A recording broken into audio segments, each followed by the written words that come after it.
బీటీఎస్టీ trades ఎలా తీసుకోవాలి? అసలు బీటీఎస్టీ అంటే ఏంటి? ఎందుకు తీసుకోవాలి? టార్గెట్స్ ఎలా పెట్టుకోవాలి?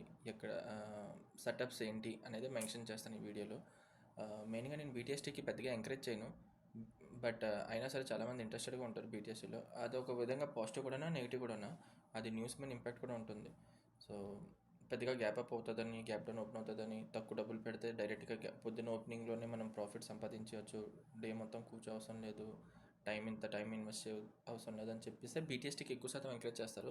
సో బీటీఎస్టీ అర్థం ఏంటంటే బై టుడే సెల్ టుమారో, ఇది మీ అందరికీ తెలిసిందే. సో ఇందులో మనం ఎలా తీసుకోవాలి అనేది నేను జస్ట్ పై నుంచి మాత్రమే చెప్తాను. కొద్దిగా మీకు అర్థమైతే దాని తర్వాత డెప్త్గా ఎప్పుడైనా ఇంకో వీడియో చేస్తాను. సో ప్రజెంట్ అయితే నేను ఎప్పుడు ఈ సెటప్ దీని గురించి నేను ఎప్పుడు మాట్లాడుకోను.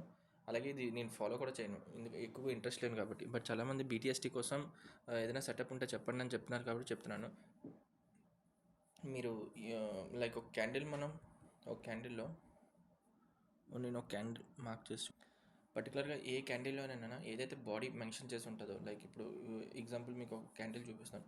ఈ రెడ్ క్యాండిల్ ఉంది. ఈ రెడ్ క్యాండిల్ ఓపెనింగ్ ఏమో పైన అయింది ఇక్కడ, ఓకే, అండ్ హై ఇక్కడ వరకు చేసింది. ఆ తర్వాత లో ఇక్కడ వరకు వెళ్ళి క్లోజింగ్ ఇక్కడ అయిపోయింది.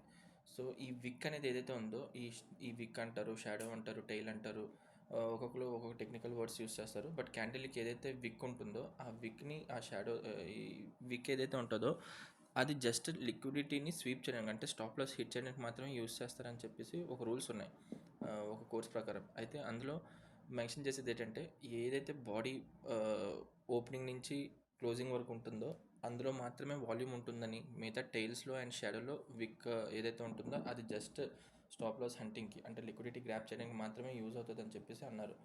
సో ఇందులో మీరు చూసినట్టయితే ఎప్పుడైనా మార్కెట్ ఒక ప్రీవియస్ క్యాండిల్, ఫర్ ఎగ్జాంపుల్ మీకు ఎక్కడైనా ఒక ఎగ్జాంపుల్ చెప్తాను. ఇదిగో మార్కెట్ ఇప్పుడు ఇక్కడ ప్రీవియస్ క్యాండిల్ లో కిందన బ్రేక్ అయింది అనుకోండి. లో కిందన బ్రేక్ అయిందంటే కిందన స్టాప్ లాస్ హంట్ చేస్తుంది, ఇంకా లో ట్రెండ్ స్టార్ట్ అయిందని చెప్పి, ఓకేనా. అండ్ బాడీ కూడా ప్రీవియస్ క్యాండిల్కి బాడీ కిందన క్లోజ్ అయింది అనుకోండి, ఈ ప్రజెంట్ క్యాండిల్, ఈరోజు క్యాండిల్ది. సో దాంట్లో ఏంటంటే వాల్యూమ్ ఎక్కువ కిందకి సెల్ చేస్తున్నారని అర్థం అనమాట. అదే ఇన్ కేస్ అప్ ట్రెండ్లో ప్రీవియస్ క్యాండిల్ లోని బ్రేక్ చేసి క్యాండిల్ మళ్ళీ లోపలే క్లోజ్ అయింది అనుకోండి. ఇప్పుడు ఈ క్లోజింగ్ ఇక్కడ అయింది మనకి 54,200 ధర. ఈ క్లోజింగ్ ఇక్కడ కాకుండా 54,300 అంటే దీని లోపల ఎక్కడైనా క్లోజ్ అయి ఉంటే, నెక్స్ట్ డే మ్యాక్స్ ఏంటంటే కింద ఆల్రెడీ స్టాప్ లాస్లు తినేసింది ప్రీవియస్ డేది. సో మ్యాక్స్ ఛాన్సెస్ ఏంటంటే గ్యాప్ అప్ ఓపెన్ అవుతుందని, లేదంటే పాజిటివ్ మార్కెట్ రన్ అవుతుందని చెప్పేసి దాని ఉద్దేశం అనమాట. మీకు అలాంటి ఎగ్జాంపుల్స్ అలా చూపిస్తాను. అయితే ఇక్కడ ఫస్ట్ ఎగ్జాంపుల్ చూడండి, అప్ ట్రెండ్లో ఉంది, okay. And previous day candle ఏదైతే ఈ 26th సెప్టెంబర్ క్యాండిల్ ఉందో, ఆ క్యాండిల్ని 27 సెప్టెంబర్ క్యాండిల్ లో బ్రేక్ చేసి, ప్రీవియస్ డే లో బ్రేక్ చేసి క్లోజింగ్ కూడా కిందనే అయింది. సో దాని అర్థం ఏంటంటే వాల్యూమ్ ఎక్కువ శాతం సెల్లింగ్ సైడ్ ఉన్నారు కిందన. So next day gap down open అవుతుంది అని చెప్పి ఎక్కువ శాతం మనం తీసుకోవచ్చు నిర్ణయాలు, అలా ఆ విధంగా అనాలిసిస్. సో నెక్స్ట్ డే చూడండి, గ్యాప్ డౌన్ ఓపెన్ అయింది, సస్టైన్ అవ్వలేకపోతే పడిపోయింది. సో ఇక్కడ ఒక సినారియో క్రియేట్ అయిందని చెప్పేసి అనుకోవచ్చు. ఇక్కడ ప్రతిసారి ఇలాగే జరుగుతుంది.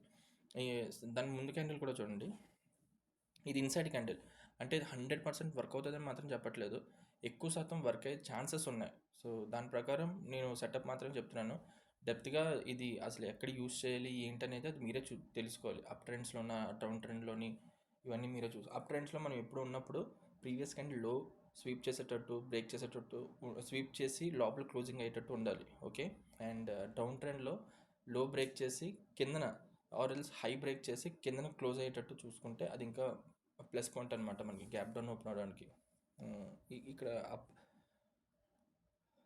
ఇప్పుడు ఇందులో చూడండి, ప్రీవియస్ క్యాండిల్, ఈ రెడ్ క్యాండిల్ ఏదైతే ఉందో 24th దాని క్యాండిల్ ప్రీవియస్ లో బ్రేక్ చేసి, అంటే గ్యాప్ డౌన్ ఓపెన్ అయ్యి లో బ్రేక్ చేసి కిందకి వెళ్ళి అక్కడి నుంచి మార్కెట్ పైకి వెళ్ళి క్లోజ్ అయిపోయింది. అంటే వాల్యూమ్ ఏంటి, ఈ ప్రీవియస్ రెడ్ క్యాండిల్ వాల్యూమ్ ఇంతే ఉంది చిన్నగా, ఓకే.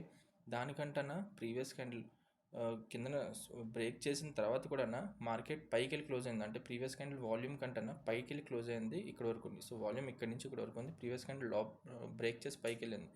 సో మార్కెట్లో స్ట్రెంత్ ఉంది, బుల్ రన్ అయ్యే అవకాశాలు ఉన్నాయని చెప్పేసి మనకి ఇక్కడ ఒక హింట్ ఇస్తుంది. సో అలాగే ఇక్కడ కూడా చూడండి, ఈ బీటీఎస్ అనేది ప్రతిరోజు తీసుకోవడానికి కాదు, ఎప్పుడైతే మీకు ఆ సెటప్ అనిపిస్తుందో ఆ టైంలోనే తీసుకోండి ఈ రూల్స్ అనేది, సెటప్ రూల్స్ అనేది.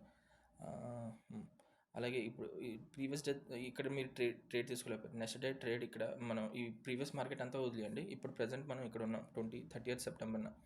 మార్కెట్ గ్యాప్ డౌన్ ఓపెన్ అయ్యి కిందన పడిపోయింది. నెక్స్ట్ డే 1 అక్టోబర్ మార్కెట్ మళ్ళీ గ్యాప్ డౌన్ ఓపెన్ అయ్యి పైకి వెళ్ళి ఆ తర్వాత క్లోజింగ్ ప్రీవియస్ డే క్యాండిల్ లో బ్రేక్ అయ్యి కిందన క్లోజ్ అయ్యి వాల్యూమ్ కూడా ప్రీవియస్ క్యాండిల్ వాల్యూమ్తో చూడండి కిందన వాల్యూమ్ ఉంది. సో ఇంకా నెగిటివిటీ ఉందని చెప్పేసి మనకి ఇంకో హింట్ ఇస్తుంది. సో నెక్స్ట్ డే మనం ట్రేడ్ తీసుకోవచ్చు. సో నెక్స్ట్ డే కూడా మార్కెట్ కిందనే ఓపెన్ అయింది. ఓకే, అలాగే ప్రతిరోజు చూడండి ప్రీవియస్ డే క్యాండిల్ కంటే వాల్యూమ్ కిందనే క్లోజ్ అవుతుంది. ఇక్కడ వాల్యూమ్ ఎక్కడ ఉంది, ఇక్కడ ఉంది. తర్వాత నెక్స్ట్ డైరెక్ట్గా గ్యాప్ డౌన్ ఇక్కడ ఓపెన్ అయింది. సో ఇంత గ్యాప్ డౌన్ ఓపెన్ అయిన తర్వాత మళ్ళీ ఇంకా ఓపెన్ అవుతుందని చెప్పి అంటే కింద ఇంకా ఫాలో అవుతుందని చెప్పి మీకు ఆ ఉద్దేశం లేదు అన్నప్పుడు ట్రేడ్ చేయకండి. బట్ ఇక్కడ సినారియోస్ ఏదైతే జనరేట్ అయిందో అది చెప్తున్నాను. మళ్ళీ ఇవన్నీ కంటిన్యూషన్ అలాగే ఉన్నాయి. సో ఇక్కడ కూడా మీరు అనుకోవచ్చు ఇక్కడ వాల్యూమ్ ఇక్కడ నుంచి ఇక్కడ వరకు ఉంది, నెక్స్ట్ డే కూడా గ్యాప్ డౌన్ ఓపెన్ అయ్యి వాల్యూమ్ కిందనే అయింది కదా, so next day gap down open అవ్వాలి కదా అని. గ్యాప్ డౌన్ ఓపెన్ అవ్వకుండా పాజిటివ్ ఓపెన్ అయ్యి అక్కడి నుంచి మార్కెట్ అక్కడే కన్సల్టేట్ అయ్యి అక్కడే రన్ అవుతుంది. ఇన్ కేస్ ఈ సినారియో ఉన్నప్పుడు కూడా చూడండి గ్యాప్ అప్ ఓపెన్ అయింది, but first gap up open అయిన వెంటనే ఆ ట్రేడ్స్ ఎగ్జిక్యూట్ చేయలే, అంటే సెల్లర్స్ ప్రెజర్ ఎక్కువ ఉండడం వల్ల తర్వాత కిందకి వచ్చింది మార్కెట్. ఇంతవరకు కిందకి వచ్చి అక్కడి నుంచి బయ్యర్స్ ఇంపాక్ట్ ఎక్కువ ఉండడం వల్ల మార్కెట్ పైకి వెళ్ళింది.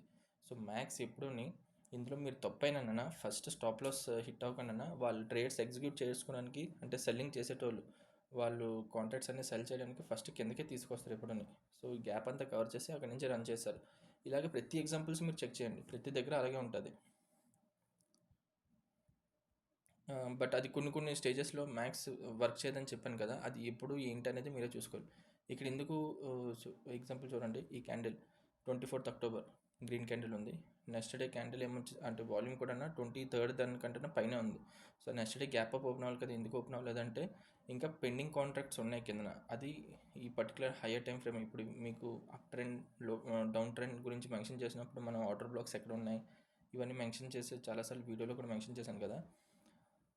అందులో ఆర్డర్స్ పెండింగ్ ఉండిపోయినవి కాంట్రాక్ట్స్ ఫిల్ చేసుకొని ముందుకెళ్తుంది. అంతేగాని ప్రతిసారి క్యాండిల్స్ ఇలాగ పైన స్వీప్ అయింది కిందకు రావాలి, కింద స్వీప్ అయితే పైకి వెళ్ళాలి అనే రూల్స్ అది VTSTకి వర్క్ అవ్వాలి కదా అని చెప్పి నేనేం చెప్పట్లేదు. వర్కే అవకాశాలు ఉన్నాయని మాత్రమే చెప్తున్నాను. అందుకే సో 60 to 70% ఎక్కువ శాతం అవకాశాలు ఉంటాయి. ఇంకోటి చెప్పాలనుకుంటున్నాను, ఎప్పుడు మార్కెట్ అప్ ట్రెండ్ ఉందనుకోండి, అప్ ట్రెండ్లో ఉన్నప్పుడు ప్రీవియస్ క్యాండిల్ లో స్వీప్ చేసి పైకి వెళ్ళి క్లోజ్ అయితే better. Okay, and down trend ఉందనుకోండి, అది మీరు తెలుసుకోవాలి. అప్ ట్రెండ్ ఎప్పుడు స్టార్ట్ అవుతుంది, డౌన్ ట్రెండ్ ఎక్కడి నుంచి స్టార్ట్ అవుతుంది, ఎక్కడి వరకు వచ్చే అవకాశాలు ఉన్నాయి అవి అని. సో అదే ఏదైతే మనం trades 15 minutes and 1 minute trades execute చేస్తామో అదే ప్రిన్సిపల్స్ ఇక్కడ కూడా యూస్ చేయండి. హయ్యర్ టైం ఫ్రేమ్లో కూడా 1 day or 1 weekలో కూడా మీకు అలాంటి ట్రేడ్స్ చాలా దొరుకుతాయి. మీకు కొన్ని ఎగ్జాంపుల్స్ ఇక్కడ మెన్షన్ చేశాను. అలాగే మీరు కూడా పర్టికులర్ డేలో ఫర్ ఎగ్జాంపుల్ ఇప్పుడు ఈ రోజుది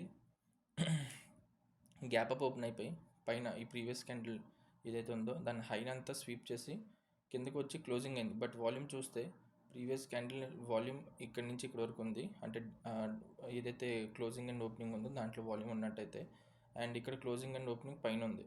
సో రేపు మార్కెట్ ఇంకా బుల్లిష్లోనే ఉంటుంది అని చెప్పి ఈ విధంగా అయితే సినారియో క్రియేట్ అవుతుంది. బట్ మనం 15 అంటే లో టైం ఫ్రేమ్ వెళ్ళి కన్ఫర్మేషన్ చేసుకున్నట్టయితే మీకు ఆల్రెడీ మెన్షన్ చేశాను ఈ ప్రీవియస్ డే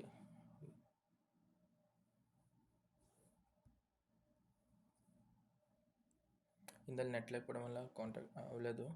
వీడియో కంటిన్యూ ఇప్పుడు చేస్తున్నాను. సో ఇక్కడ చూసినట్టయితే ఇక్కడ వాల్యూమ్ అనేది గ్రీన్ క్యాండిల్ది ఎగ్జాక్ట్గా ఇక్కడ క్లోజింగ్ అండ్ ఇక్కడ ఓపెనింగ్ ఉంది. సో ఇందులో వాల్యూమ్ ఉందనుకుందాం. ఓకే, నెక్స్ట్ ప్రీవియస్ క్యాండిల్ పైన ఓపెన్ అయింది, గ్యాప్ అప్ ఓపెన్ అయిపోయి హై ఇక్కడ వరకు క్రియేట్ చేసి క్లోజింగ్ కిందనైంది. సో వాల్యూమ్ ఇప్పటికీ కంపేర్ చేస్తే సెల్లర్స్ ఇక్కడ నుంచి ఇక్కడ వరకు వచ్చారు, బట్ సెల్లర్స్ ఇప్పటికీ బయర్స్ కంటే కొద్దిగా పైన ఉన్నారు.